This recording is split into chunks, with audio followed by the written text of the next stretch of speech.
ஐம்பது CM electric ஒரு byes. Whistling rocket ஒரு பாக்ஸில் வந்து 10 பீஸ் இருக்கும். 30 சிஎம் எலக்ட்ரிக்கு 2 பாக்ஸு, ஒரு பாக்ஸில் வந்து 5 பீஸ் இருக்கும். 30 சிஎம் கலரு ஒரு பாக்ஸில் வந்து 5 பீஸ் இருக்கும், 2 பாக்ஸு. சைரனு 5 பீஸ் உள்ளது ஒரு பாக்ஸு.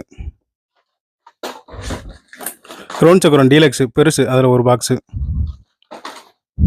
அல்ட்ரா பென்சில் 3 பீஸ் இருக்கும், red and green with white crackling sound வரும், அது ஒரு பாக்ஸு. இது வந்து 90 வாட்ஸு. இது வந்து நம்ம லாருக்கு பதிலாக டிஜிட்டல் வாலா 1000 வாலா வெடித்த மாதிரி இருக்கும், 3 பீஸ் இருக்கும் ஒரு பாக்ஸில். இது வந்து பீகாக்